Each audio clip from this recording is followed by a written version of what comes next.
Donald டிரம்பின் மகன் Peron டிரம்பை படுகொலை செய்வதற்கு ஈரான் திட்டமிட்டுள்ளதா? இவை தொடர்பாக ஈரானிய ஊடகங்களில் வெளியிடப்பட்டிருக்கக்கூடிய காணொளிகளும் அமெரிக்க உளவுத்துறையினுடைய அறிக்கைகளும்.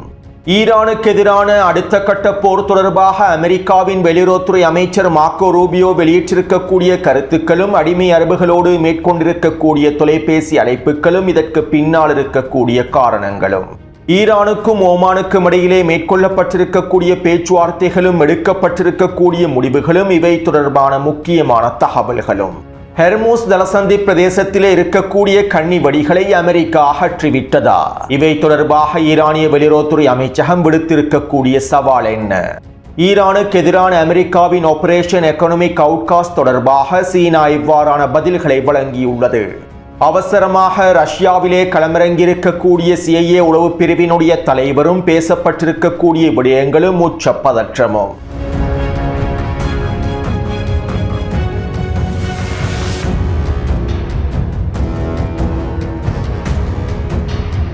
ரஷ்யாவுக்கும் உக்ரைனுக்கும் இடையிலான போரானது அடுத்த கட்ட மிகப்பெரிய ஐரோப்பிய போராக மாறி வருகின்றது. இதற்கமைவாக ரஷ்யா முழுவதும் அணிதிரட்டல்கள் வேகமாக நடைபெற்று வருகின்றன. ரஷ்யாவினுடைய ஒவ்வொரு பிரதேசத்திலும் இதற்கான வேலை திட்டங்கள் தொடர்ச்சியாக மேற்கொள்ளப்பட்டு வருகின்றன. ஆயிரக்கணக்கான ரஷ்ய இளைஞர்கள் அடுத்த கட்ட போருக்கு, ஐரோப்பாவுக்கு எதிரான மிகப்பெரிய போருக்கு தயாராகி வருகின்றார்கள். கிரெம்ளின் மாளிகையானது இந்த தயார்படுத்தல்களை உத்தியோகபூர்வமாக அறிவிக்காவிட்டாலும் ரஷ்யா ஐரோப்பாவுக்கு எதிராக மிகப்பெரிய போருக்கு தயாராக வருகின்றது என்பது உளவு தகவல்கள் மூலமாகவும் உறுதிப்படுத்தப்பட்டுள்ளன. மேலும் ரஷ்யாவுக்கும் உக்ரைனுக்கும் இடையிலான போரானது ரஷ்யாவுக்கும் ஐரோப்பாவுக்கும் இடையிலான மிகப்பெரிய போராக மாறுவது தொடர்பாக முன்னைய காணொளிகளில் பல முக்கியமான விடயங்களை பதிவிட்டிருந்தேன். இந்த போரினுடைய அடுத்த கட்டம் எவ்வாறு விரிவடைய போகின்றது என்பதனையும் குறிப்பிட்டிருந்தேன். இப்படியான நிலைமையில் நேற்றிரவு அமெரிக்காவினுடைய CIA உளவு பிரிவினுடைய தலைவர் அவசரமாக ரஷ்யாவுக்கு விஜயம் செய்துள்ளார். CIA உளவு பிரிவினுடைய தலைவர் ரஷ்யாவிலே களமிறங்கி ரஷ்ய பிரதிநிதிகளோடு அவசர பேச்சுவார்த்தைகளையும் மேற்கொண்டுள்ளார். மேலும் குறித்த பேச்சுவார்த்தையிலே பேசப்பட்டிருக்கக்கூடிய விடயங்கள் உத்தியோகபூர்வமாக அறிவிக்கப்படாவிட்டாலும் CIA உளவு பிரிவினுடைய தலைவர் ரஷ்யாவிலே களமிறங்கி இருப்பதற்கான காரணங்களும் இந்த பேச்சுவார்த்தையில் பேசப்பட்டிருக்கக்கூடிய விடயங்களும் கசிவடைந்துள்ளன. அதாவது ரஷ்யா உக்ரைனுக்கு எதிராகவும் ஐரோப்பாவுக்கு எதிராகவும் மிகப்பெரிய அணிதிரட்டல்களை மேற்கொண்டு வருவதனால் இவை தொடர்பான விரிவான கலந்துரையாடல்களை மேற்கொள்வதற்காகவுமே CIA உளவு பிரிவினுடைய தலைவர் ரஷ்யாவில் களமிறங்கி இருப்பதாக தெரிவிக்கப்படுகின்றது. மேலும் இந்த கலந்துரையாடலின் போது ரஷ்யாவினுடைய அணிதிரட்டல்களை குறைக்குமாறும் அச்சுறுத்தல்களை குறைக்குமாறும் CIA உளவு பிரிவினுடைய தலைவர் கோரிக்கைகளை விடுத்திருப்பதாக தெரிவிக்கப்படுகின்றது. அது மட்டுமல்லாமல் நேட்டோவினுடைய உறுதியை சோதிக்கும் நோக்கத்தோடு பல ப்ராக்ஸி குழுக்களை பயன்படுத்தி, பல ஆயுத குழுக்களை பயன்படுத்தி ஐரோப்பா முழுவதும் தாக்குதல்களை மேற்கொள்வதற்கு ரஷ்யா திட்டமிட்டிருப்பதாக செய்திகள் வெளியாகியிருந்தன. மேலும் இதற்கமைவாக ஐரோப்பாவில் இருக்கக்கூடிய பல ஆயுத கிடங்குகளை இலக்கு வைத்தும் ஆயுத தொழிற்சாலைகளை இலக்கு வைத்தும் ரஷ்யா மறைமுகமான தாக்குதல்களை மேற்கொண்டிருந்தது. சில ஆயுத குழுக்களை பயன்படுத்தி இந்த தாக்குதல்களை ரஷ்யா மேற்கொண்டிருந்தது. இதே போன்று இனி வரக்கூடிய நாட்களில் ஐரோப்பா முழுவதும் தாக்குதல்களை விரிவுபடுத்துவதற்கான திட்டங்களை ரஷ்யா வகுத்துள்ளது. மேலும் இவ்வாறு மறைமுகமாக ரஷ்யா இந்த ஆயுத குழுக்களை பயன்படுத்தி இந்த திட்டங்களை நடைமுறைப்படுத்துவது மிகப்பெரிய போரை உருவாக்கிவிடும் என்றும் இதனால் இந்த தாக்குதல் திட்டங்களை முழுமையாக நிறுத்திவிடுமாறும் கோரிக்கைகளை விடுப்பதற்காகவே CIA உளவு பிரிவினுடைய தலைவர் ரஷ்யாவில் களமிறங்கி இருப்பதாக தெரிவிக்கப்படுகின்றது.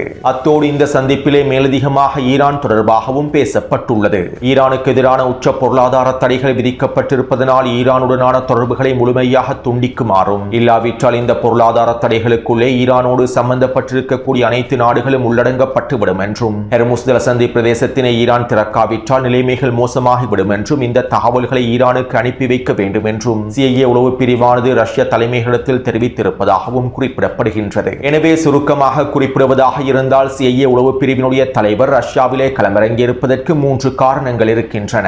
ஒன்று, ஒட்டுமொத்த ஐரோப்பாவுக்கும் எதிரான ரஷ்யாவினுடைய அணிதிரட்டல்களை குறைக்க வேண்டும். இரண்டாவது, ரஷ்யாவினுடைய அடுத்த கட்ட தாக்குதல்களுடைய வீரியத்தை குறைக்க வேண்டும். அடுத்த கட்ட தாக்குதல்களை தடுத்து நிறுத்த வேண்டும். மூன்றாவது, ரஷ்யா ஈரானுக்கு உச்சழுத்தங்களை வழங்க வேண்டும். ஹெர்முஸ் ஜலசந்தி பிரதேசத்தை முழுமையாக திறப்பதற்கான அழுத்தங்களை வழங்க வேண்டும். ஈரானுக்கு எதிரான பொருளாதார தடைகளை ஏற்றுக்கொள்ள வேண்டும் என்கின்ற 3 விடயங்களையே CIA உளவு பிரிவினர் பேசியிருப்பதாக தெரிவிக்கப்படுகின்றது. இன்னும் ஒரு விதத்தில் குறிப்பிடுவதாக இருந்தால் அமெரிக்காவின் CIA CIA உளவு பிரிவினுடைய தலைவர் ரஷ்யாவை மறைமுகமாக எச்சரிக்கும் நோக்கத்தோடு ரஷ்யாவில் களமிறங்கியுள்ளார். அத்தோடு CIA உளவு பிரிவினுடைய தலைவர் மேற்கொண்டிருக்கக்கூடிய இந்த பேச்சுவார்த்தைகள் தோல்வியடைந்திருப்பதாகவே தெரிவிக்கப்படுகின்றது. மேலும் இந்த பேச்சுவார்த்தையை தொடர்ந்து ரஷ்யாவில் இருக்கக்கூடிய அமெரிக்காவின் தூதரகத்தில் இருக்கக்கூடிய அதிகாரிகளில் பலர் வெளியேற்றப்பட்டிருப்பதாகவும் ரஷ்யாவில் உள்ள அமெரிக்க தூதரகம் பகுதி அளவில் வெளியேற்றப்பட்டு வருவதாகவும் தெரிவிக்கப்படுகின்றது.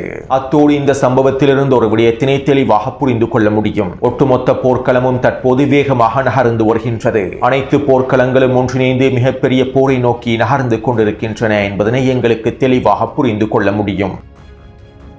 அடுத்து ஆரம்பமாக போகும் உலகப் போர் பதற்றத்திலே பாகிஸ்தான் யாருடைய பக்கம் நிற்க வேண்டும் என்கின்ற முடிவுகளை எடுத்திருப்பதாக தெரிவிக்கப்படுகின்றது. தற்போதைய உலகப் போரை நோக்கிய பாதையில் இந்தியாவும் அவசரமாக சீனா மற்றும் ரஷ்யாவோடு பேச்சுவார்த்தைகளை மேற்கொண்டு வருகின்றது. ஹெர்முஸ் ஜலசந்தி பிரதேசம் முழுமையாக இழுத்து மூடப்பட்டிருப்பதனாலும் ஈரானுக்கு எதிராக ஆரம்பமாக போகும் அடுத்த கட்ட போரினாலும் மத்திய கிழக்கு பிராந்தியத்தில் ஏற்பட்டிருக்கக்கூடிய பதற்ற நிலைமைகளினாலும் ரஷ்யா ஆரம்பிக்க போகும் அடுத்த கட்ட போரின் விளைவாகவும் இந்தியா தற்போது ரஷ்யா மற்றும் சீனாவின் பக்கம் சில முடிவுகளை அவசரமாக எடுத்து வருவதாக தகவல்கள் வெளியாகியுள்ளன. இப்படியான நிலைமையில் தற்போது பாகிஸ்தான் டொனால்ட் ட்ரம்பினுடைய நிர்வாகத்திற்கு முழுமையான ஆதரவை வழங்குவதற்கும் அமெரிக்காவுக்கு முழுமையான ஆதரவை வழங்குவதற்கும் சீனாவை முழுமையாக புறக்கணிப்பதற்கும் தீர்மானித்திருப்பதாக தகவல்கள் வெளியாகியுள்ளன. இதற்கமைவாக பாகிஸ்தானி அடிமைகள் அமெரிக்காவோடு உறவுகளை வலுப்படுத்துவதற்காகவும் அமெரிக்காவோடு உறவுகளை ஆழப்படுத்துவதற்காகவும் பிராந்தியத்திலே அமெரிக்காவினுடைய நலன்களை விரிவுபடுத்துவதற்காகவும் ஒப்புக்கொண்டிருப்பதாக தெரிவிக்கப்படுகின்றது. மேலும் இதற்கமைவாக இந்த பாகிஸ்தானி அடிமைகள் அமெரிக்காவிடம் $10 பில்லியன் கோரியுள்ளார்கள். இதற்கமைவாக பாகிஸ்தானிய நிதி அமைச்சர் முகமது அவுரங்கசீப் இவ்வாறு தெரிவித்துள்ளார். சர்வதேச மூலதன சந்தைகளுக்கு நம்பிக்கையை ஏற்படுத்தும் நோக்கத்தோடும் அமெரிக்காவுடனான பொருளாதார உறவுகளை வலுப்படுத்தும் நோக்கத்தோடும் சீனாவின் நிதியுதவிகளில் தங்கியிருப்பதனை முடிவுக்கு கொண்டு வரும் நோக்கத்தோடும் நாங்கள் சில முடிவுகளை எடுக்கப் போகின்றோம். இந்த வருடத்தில் மாத்திரம் பாகிஸ்தானினுடைய பொருளாதாரத்தில் $39 பில்லியன் பற்றாக்குறை ஏற்பட்டுள்ளது. இந்த பற்றாக்குறையை நிவர்த்தி செய்வதற்காக நாங்கள் எல்லாவிதமான பேச்சுவார்த்தைகளையும் மேற்கொண்டு வருகின்றோம். மேலும் நாங்கள் அமெரிக்காவிடம் $10 பில்லியன் கோரியிருக்கின்றோம். சர்வதேச நாணய நிதியத்தோடும் பேச்சுவார்த்தைகளை மேற்கொண்டிருக்கின்றோம். எங்களுடைய வெளிநாட்டு கடன்களில் 23% சீனா வைத்திருக்கின்றது. மேலும் இனி வரக்கூடிய நாட்களில் சீனாவினுடைய உதவி இல்லாமல் எங்களுடைய பொருளாதாரத்தை வலுப்படுத்துவதற்கு நாங்கள் திட்டமிட்டிருக்கின்றோம். இதற்கமைவாகவே இனி வரக்கூடிய நாட்களில் நாங்கள் ராஜதந்திர முறையில் முடிவுகளை எடுக்கப் போவதாக பாகிஸ்தானினுடைய நிதி அமைச்சர் அவுரங்கசீப் தெரிவித்துள்ளார். சுருக்கமாக குறிப்பிடுவதாக இருந்தால் பாகிஸ்தான் சீனாவுடனான உறவுகளை துண்டித்துவிட்டு சீனாவுடன் இருக்கக்கூடிய உறவுகளை குறைத்துவிட்டு சீனாவில் தங்கியிருக்காமல் தற்போது அமெரிக்காவுடன் முழுமையாக சரணடைவதற்கு தீர்மானித்துள்ளது. ஆரம்பமாக போகும் ஈரானுக்கு எதிரான அடுத்த கட்ட போரிலும் ஐரோப்பாவுக்கு எதிரான ரஷ்யாவின் அடுத்த கட்ட போரிலும் ஆரம்பமாக போகும் அடுத்த கட்ட உலகப் போரிலும் பாகிஸ்தானி அடிமைகள் அமெரிக்காவுக்கு முழுமையான ஆதரவை வழங்குவதற்கு உறுதியளித்துள்ளார்கள். அடுத்து டொனால்ட் ட்ரம்ப் தென்கொரியாவுக்கு எதிராக மீண்டும் எச்சரிக்கைகளையும் மிரட்டல்களையும் வெளியிட்டுள்ளார். தென்கொரியாவுடனான இராணுவ தொடர்புகளையும் தென்கொரியாவுடனான இராணுவ பயிற்சிகளையும் டொனால்ட் ட்ரம்ப் ரத்து செய்திருந்தார். ஈரானுக்கு எதிரான போரிலே ஈரானுக்கு எதிரான முடிவுகளை எடுப்பதற்கு தென்கொரியா முழுமையான ஆதரவை வெளிப்படுத்த வேண்டும் என்றும் ஈரானுடனான பொருளாதார வர்த்தக தொடர்புகளையும் முழுமையாக துண்டித்து விட வேண்டும் என்றும் டொனால்ட் ட்ரம்பினுடைய நிர்வாகம் தென்கொரிய ஜனாதிபதிக்கு தெரிவித்திருந்தது. இருப்பினும் தென்கொரியா ஈரானுக்கு எதிரான முடிவுகளில் களமிறங்கப் போவதில்லை என்றும் ஈரானுக்கு எதிரான முடிவுகளில் ஒத்துழைப்புகளை வழங்கப் போவதில்லை என்றும் அறிவித்திருந்தது. இதைத் தொடர்ந்தே டொனால்ட் ட்ரம்ப் தென்கொரியாவினுடைய அரசாங்கத்திற்கு எதிரான மிரட்டல்களையும் வெளியிட்டுள்ளார். அதாவது 2025 ஆண்டு ஜூன் மாதம் அளவில் தென்கொரியாவினுடைய புதிய ஜனாதிபதி தெரிவு செய்யப்பட்டார். தென்கொரியாவினுடைய பழைய ஜனாதிபதி மிக முக்கியமான அமெரிக்க அடிமையாக செயற்பட்டவர். சீனாவுக்கு எதிராகவும் வடகொரியாவுக்கு எதிராகவும் பல வேலை திட்டங்களை முன்னெடுத்திருந்தவர். மேலும் தென்கொரியாவுக்குள்ளே இராணுவ ஆட்சியை உருவாக்குவதற்கும் அவர் முயற்சி செய்திருந்தார். இப்படியான நிலைமையிலேயே அவர் பதவியில் இருந்து தூக்கி எறியப்பட்டார். இதைத் தொடர்ந்து தென்கொரியாவினுடைய ஜனாதிபதியாக இடதுசாரி கட்சியினுடைய தலைவர் தெரிவு செய்யப்பட்டார். இதனால் அமெரிக்காவின் மிக முக்கியமான மூலோபாய நட்பு நாடாக இவ்வளவு காலமாக செயற்பட்ட தென்கொரியா தற்போது சீனாவுக்கு ஆதரவான கொள்கைகளை வெளிப்படுத்தி இருப்பதாக தெரிவிக்கப்படுகின்றது. அதாவது தென்கொரியாவினுடைய புதிய இடதுசாரி அரசாங்கம் இடதுசாரி ஜனாதிபதி சீனாவுக்கான ஆதரவையே வெளிப்படுத்தியுள்ளார். அமெரிக்காவுடனான வேலை திட்டங்களை தொடர்வதற்கு மறுப்பு தெரிவித்துள்ளார். இதன் விளைவாகவே தற்போது தென்கொரியாவுக்கு எதிரான மிரட்டல்களையும் டொனால்ட் ட்ரம்ப் வெளியிட்டு வருகின்றார். அதாவது அடுத்த கட்ட போரிலே தென்கொரியா சீனாவுக்கான ஆதரவை வெளிப்படுத்தியுள்ளது. மேலும் வடகொரியாவோடு உறவுகளை வலுப்படுத்துவதற்கு முன் வந்துள்ளது. அத்தோடு இந்த தகவல்களின் மூலமாக அமெரிக்காவினுடைய நட்பு நாடுகள் எவ்வாறு மாறி வருகின்றது என்பதனையும் உலக ஒழுங்கு மற்றும் உலக சமநிலை எவ்வாறு மாறி வருகின்றது என்பதனையும் உங்களுக்கு புரிந்து கொள்ள முடியும். அத்தோடு தற்போது நிலைமைகள் தொடர்பாக அமெரிக்க பத்திரிகையாளர் மற்றும் இராணுவ ஆய்வாளர் பென் நாடன் அவர்கள் இவ்வாறு தெரிவித்துள்ளார். அமெரிக்க பேரரசு தற்போது மிகப்பெரிய பொருளாதார நெருக்கடியை நோக்கி நகர்ந்து கொண்டிருக்கின்றது. டாலர் அமைப்பிலிருந்து விலகிச் செல்லக்கூடிய உலகளாவிய மாற்றத்தை அமெரிக்காவே தூண்டி வருகின்றது. நாங்கள் நினைப்பதை விட அதிகளவான நாடுகள் தற்போது டாலர் அமைப்பிலிருந்து விலகிச் செல்கின்றார்கள். ஈரானுக்கு எதிரான போரானது இந்த மாற்றத்தினை வேகப்படுத்தியுள்ளது என்பது யதார்த்தமான உண்மையாகும். அமெரிக்காவின் டாலர்களில் தங்கியிருப்பது அமெரிக்க பொருளாதாரத்தோடு எங்களுடைய நாட்டின் பொருளாதாரத்தையும் குழி தோண்டி புதைத்து விடும் என பல நாட்டு தலைவர்கள் சிந்திப்பதற்கு ஆரம்பித்து விட்டார்கள். அமெரிக்காவின் பொருளாதாரம் 40 டிரில்லியன்களை அடைந்திருப்பது அமெரிக்க பொருளாதாரத்தை நம்பியிருக்கக்கூடிய உலக நாடுகளை மிகப்பெரிய அச்சுறுத்தலுக்குள் தள்ளியுள்ளன. மேலும் அமெரிக்கா தற்போது ஈரானுக்கு எதிராக உச்ச பொருளாதார தடைகளை விதித்துள்ளது. அமெரிக்கா டாலரை ஆயுதமாக பயன்படுத்துகின்றது. பல நாடுகளுக்கு எதிராக ஆயுதமாக தொடர்ச்சியாக பயன்படுத்தி இருந்தது. இதனால் தற்போது பல நாடுகள் ஆயுதமாக பயன்படுத்தப்படக்கூடிய டாலரில் இருந்து விடுபட வேண்டும் என்பதற்காகவும் டாலர் அமைப்பிலிருந்து முழுமையாக வெளியேறி சுயாதீனமாக செயற்பட வேண்டும் என்பதற்காகவும் முயற்சி செய்கின்றார்கள். என்னை பொறுத்தவரையில் அமெரிக்க பொருளாதாரம் ஒரு பயங்கரவாத பொருளாதாரமாக மாறிவிட்டது. மேலும் தற்போது அமெரிக்கா பயன்படுத்தக்கூடிய இந்த பயங்கரவாத பொருளாதாரமே அமெரிக்காவினுடைய பொருளாதாரத்தை முழுமையாக விழுங்கிவிடப் போகின்றது. நாங்கள் நினைப்பதை விட இந்த நிலைமைகள் வேகமாக நடைபெற்று வருகின்றது என்பதே யதார்த்தமான உண்மையாகும் என அமெரிக்க பத்திரிகையாளர் பெர்ன் நேட்டன் அவர்கள் தெரிவித்துள்ளார்.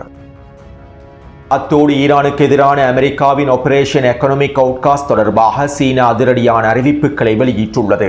ஈரானுடனான சீனாவினுடைய தொடர்புகளும் வர்த்தகமும் சர்வதேச கட்டமைப்புக்குள் சர்வதேச சட்டங்களுக்குள் உட்படுத்தப்பட்டுள்ளன. சர்வதேச சட்ட திட்டங்களுக்கு அமைவாகவே சீனா ஈரானோடு எல்லாவிதமான தொடர்புகளையும் ஏற்படுத்தி வருகின்றது. மேலும் இவற்றை சீர்குலைப்பதற்கு நாங்கள் ஒரு பொழுதும் அனுமதிக்கப் போவதில்லை. தற்போது நடைபெற்று வரக்கூடிய விடயங்களை சீனா உன்னிப்பாக கவனித்து வருகின்றது. ஈரானுக்கு எதிராக அமெரிக்கா ஆரம்பித்திருக்கக்கூடிய இந்த பொருளாதார போரானது ஒட்டுமொத்த உலகத்தையும் முழுக்கப் போகின்றது. சர்வதேச சட்ட திட்டங்களுக்கு அமைவாகவோ ஐநாவின் பாதுகாப்பு சபை திட்டங்களுக்கு அமைவாகவோ முடிவுகள் எடுக்கப்படாமல் ஒரு தலைப்பட்சமாகவே ஈரானுக்கு எதிராக இந்த முடிவுகள் எடுக்கப்பட்டுள்ளன. மேலும் இந்த முடிவுகளுக்கு சீனா உறுதியான எதிர்ப்பை வெளிப்படுத்துகின்றது. இவ்வாறு சட்டவிரோதமாக ஒரு தலைப்பட்சமாக எடுக்கப்பட்டிருக்கக்கூடிய ஈரானுக்கு எதிரான முடிவுகளை நடைமுறைப்படுத்துவதற்கு ஒரு பொழுதும் சீனா முன்வராது. நாங்கள் இந்த முடிவுகளை முழுமையாக நிராகரிக்கின்றோம். ஈரானுக்கு எதிரான பொருளாதார போரும் உச்சக்கட்ட அழுத்தமும் ஒரு பொழுதும் சரிவராது. மாறாக இவை பதற்றத்தையே அதிகரிக்கப் போகின்றன. பிராந்தியம் முழுவதும் ஆபத்து பரவுவதற்கு மாத்திரமே வழிவகுக்கப் போகின்றது. மேலும் இந்த நிலைமைகள் உலக பொருளாதாரத்தையும் சீர்குலைக்கப் போகின்றன. ஈரானோடு பணிபுரியக்கூடிய 2ஆம் நிலை சீன நிறுவனங்களுக்கு எதிராக சில முடிவுகளை அமெரிக்கா எடுக்கப் போவதாக தெரிவிக்கப்படுகின்றது. மேலும் இந்த முடிவுகளை நாங்கள் ஒரு பொழுதும் ஏற்றுக்கொள்ளப் போவதில்லை. அது மட்டுமல்லாமல் இந்த முடிவுகளுக்கான சில பதிலடிகளையும் நாங்கள் எடுக்கப் போகின்றோம். விரைவில் இவை தொடர்பான அறிவிப்புகளை வெளியிடுவோம் என சீனாவினுடைய வெளியுறவுத்துறை அமைச்சகம் அதிரடியான பதில்களை வெளியிட்டுள்ளது. அத்தோடு அமெரிக்காவினுடைய பொருளாதார தடைகள் தொடர்பாகவும் ஈரானுக்கு எதிராக ஆரம்பிக்கப்பட்டிருக்கக்கூடிய எக்கனாமிக் அவுட்காஸ்ட் தொடர்பாகவும் ஈரானின் பொருளாதார அமைச்சர் மதனி சாதே இவ்வாறு தெரிவித்தார். நாங்கள் இந்த நாட்களுக்காகத்தான் நீண்ட காலமாக காத்திருந்தோம். ஈரானுக்கு எதிராக அவர்களிடம் என்னென்ன திட்டங்கள் இருந்தது என்பது பற்றி எங்களுக்கு நன்றாகவே தெரியும். மேலும் இந்த நிலைமைகளை சமாளிப்பதற்கு நாங்கள் முன்பே 2 ஆண்டு திட்டங்களையும் உருவாக்கியிருந்தோம். தற்போது ஒற்றை துருவ உலகம் முடிவடைந்து விட்டது. அமெரிக்காவினுடைய ஆதிக்கம் முடிவுக்கு வந்துவிட்டது. இதற்கு பிறகும் அமெரிக்காவினால் இந்த பொருளாதார தடைகளினால் எந்த விதமான பயனையும் பெற்றுக்கொள்ள முடியாது. அமெரிக்கர்கள் இந்த வேலை திட்டங்களில் சிறிதும் வெற்றி பெற மாட்டார்கள். மேலும் எங்களுடைய இராணுவம் இனி வரக்கூடிய நாட்களில் சில முடிவுகளை எடுக்கப் போகின்றது என்றும் அவர் குறிப்பிட்டுள்ளார். இப்படியான நிலைமையில் நேற்றிரவு டொனால்ட் ட்ரம்ப் ட்ரூத் சோஷியல் தளம் வழியாக இவ்வாறு தெரிவித்தார். ஹெர்முஸ் ஜலசந்தி பிரதேசத்தில் இருக்கக்கூடிய அனைத்து கன்னிவெடிகளும் அகற்றப்பட்டு விட்டன. அமெரிக்க கடற்படையினர் அனைத்து கன்னிவெடிகளையும் அகற்றி ஹெர்முஸ் ஜலசந்தி பிரதேசத்தினுடைய பாதுகாப்பை மீட்டெடுத்து விட்டதாக சற்று முன்பு தான் எனக்கு தெரிவித்தார்கள். மேலும் ஈரானியர்கள் புதிய கன்னிவெடிகளை ஹெர்முஸ் ஜலசந்தி பிரதேசத்தில் வைப்பதற்கு தீர்மானித்தால் அவர்களுக்கு எதிராக நாங்கள் உச்ச தாக்குதல்களை மேற்கொள்வோம். கன்னிவெடிகளை வைப்பதற்காக வரக்கூடிய படகுகளை இலக்கு வைத்தும் கப்பல்களை இலக்கு வைத்தும் தாக்குதல்களை மேற்கொள்வதற்கு நான் உத்தரவிட்டுள்ளேன். எங்களுடைய விண்வெளி படையின் மூலமாக ஹெர்முஸ் ஜலசந்தி பிரதேசத்தின் ஒவ்வொரு அங்குலத்தையும் நாங்கள் கண்காணித்து வருகின்றோம். ஈரானினுடைய பீகாக்ஸ் மலைத்தொடரையும் நாங்கள் கண்காணித்து வருகின்றோம் என குறிப்பிட்டுள்ளார். இதைத் தொடர்ந்து ஈரானினுடைய துணை வெளியுறவுத்துறை அமைச்சர் கரிபாடி அவர்கள் இவ்வாறு தெரிவித்தார். அமெரிக்கா உண்மையில் ஹெர்முஸ் ஜலசந்தி பிரதேசத்திலே கன்னிவெடிகளை அகற்றிவிட்டால் ஏன் ஹெர்முஸ் ஜலசந்தி பிரதேசத்தை கப்பல்கள் பயன்படுத்தாமல் இருக்கின்றன? நாங்கள் கன்னிவெடிகளை அகற்றிவிட்டோம் என டொனால்ட் ட்ரம்ப் அறிவித்துள்ளார். ஆனால் இன்னும் ஹெர்முஸ் ஜலசந்தி பிரதேசத்தில் எந்த விதமான கப்பல்களும் பயணிக்கவில்லை. ஹெர்முஸ் ஜலசந்தி பிரதேசத்தை கடப்பதற்கும் அவர்கள் முன்வரவில்லை. நாங்கள் கப்பல் நிறுவனங்களுக்கு கூறுகின்றோம், அமெரிக்கா கன்னிவெடிகளை முழுமையாக நீக்கிவிட்டால் ஏன் ஹெர்முஸ் ஜலசந்தி பிரதேசத்தை கடப்பதற்கு நீங்கள் பயப்படுகின்றீர்கள்? முடிந்தால் நீங்கள் ஹெர்முஸ் ஜலசந்தி பிரதேசத்தை கடந்து பாருங்கள்.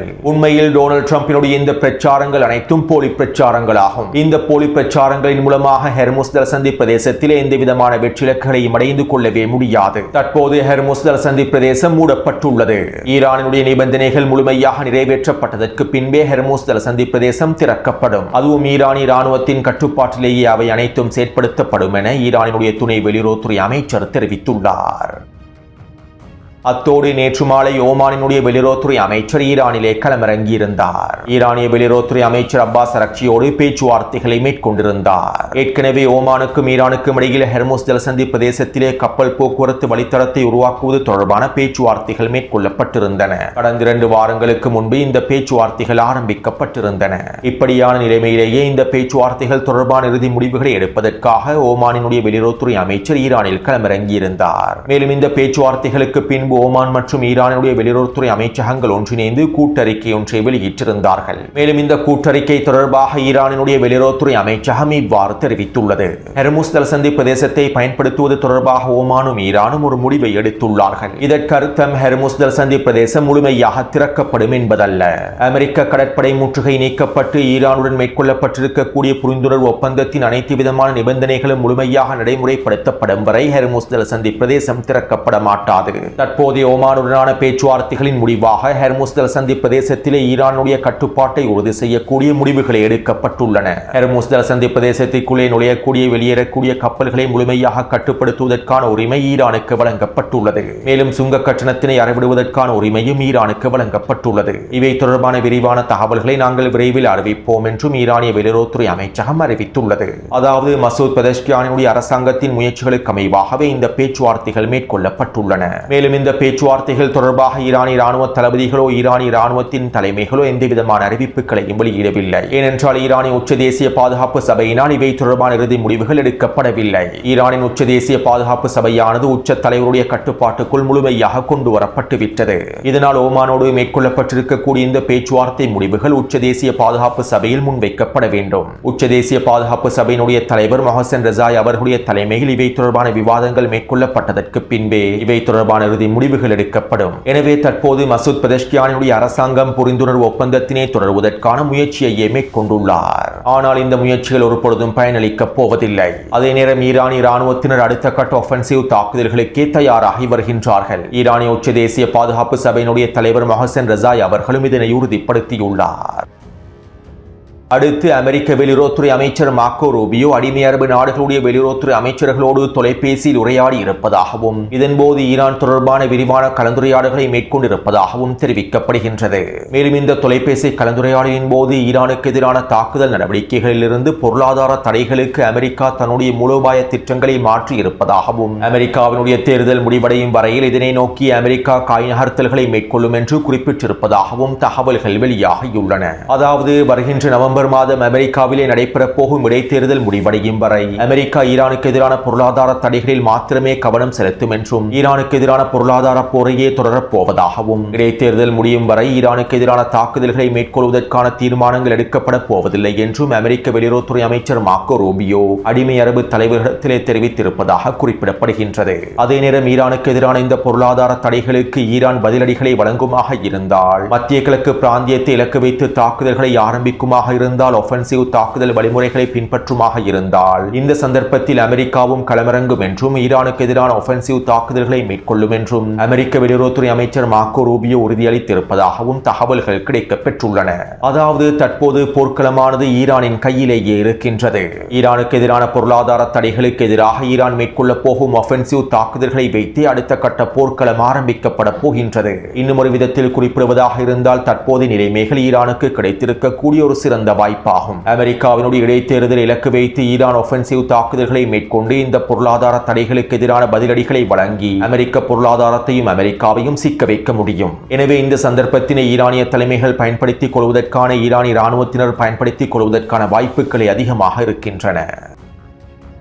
அடுத்து அமெரிக்க வெளியுறவுத்துறை அமைச்சகம் ஈரானினுடைய இராணுவ தலைமைகளுக்கும் மிக முக்கியமான உளவுத்துறை தலைமைகளுக்கும் பரிசுத் தொகையை அறிவித்திருந்தது. ஈரானிய IRGC இராணுவத்தின் தலைமை தளபதி தொடர்பாகவும் உளவுத்துறை தலைவர் தொடர்பாகவும் ஏனைய முக்கியமான உளவுத்துறை தலைவர்கள் தொடர்பாகவும் தகவல்களை தருபவர்களுக்கு $10 மில்லியன் பரிசை வழங்குவதாக அறிவித்திருந்தது. நேற்றைய காணொலியிலும் இவை தொடர்பாக குறிப்பிட்டிருந்தேன். மேலும் அமெரிக்க வெளியுறவுத்துறை அமைச்சகத்தினுடைய இந்த அறிவிப்புகளுக்கு பின்பு ஈரானிய ஊடகங்கள் வாயிலாக காணொலி ஒன்று வெளியிடப்பட்டிருந்தது. டொனால்ட் ட்ரம்பினுடைய மகன் ட்ரம்பை எங்கே வைத்து கொலை செய்வது என்கின்ற தலைப்பிலேயே ஈரானிய ஊடகங்களில் இந்த காணொலிகள் வெளியிடப்பட்டிருந்தன. ஈரானிய IRGC இராணுவத்தோடு நெருங்கிய தொடர்புகளை வைத்திருக்கக்கூடிய குறித்த ஊடகத்தின் மூலமாகவே இந்த காணொலி வெளியிடப்பட்டிருந்தது. மேலும் இந்த காணொலியில் டொனால்ட் ட்ரம்பினுடைய மகன் ட்ரம்ப் சென்றிருக்கக்கூடிய இடங்கள் தொடர்பாகவும் அவர் பேசியிருக்கக்கூடிய விடயங்கள் தொடர்பாகவும் அவர் தனியான அறையில் இருக்கக்கூடிய காணொலிகள் தொடர்பாகவும் வெளியிடப்பட்டுள்ளன. டொனால்ட் ட்ரம்பினுடைய மகன் ட்ரம்பை எங்கு வைத்து நாங்கள் படுகொலை செய்ய போகின்றோம் என்பது தொடர்பான கேள்விகளை எழுப்பிய இந்த காணொலிகள் வெளியிடப்பட்டிருந்தன. இதைத் தொடர்ந்து அமெரிக்க உளவு பிரிவானது அவசர எச்சரிக்கைகளை வெளியிட்டு ட்ரம்பை பாதுகாப்பதற்கான வேலை திட்டங்களை முன்னெடுத்திருப்பதாகவும் தகவல்கள் வெளியாகியுள்ளன. மேலும் குறித்த காணொலி தொடர்பான விசாரணைகள் ஆரம்பிக்கப்பட்டிருப்பதாகவும் நேற்றிரவே ட்ரம்ப் பாதுகாப்பான இடத்திற்கு நகர்த்தப்பட்டிருப்பதாகவும் அமெரிக்க களத்திலிருந்து தகவல்கள் வெளியாகியுள்ளன. அத்தோடு இந்த காணொலி தொடர்பான கருத்துக்களை பதிவிடுங்கள். தொடர்ந்தும் என்னுடன் இணைந்திருங்கள். நன்றி, வணக்கம்.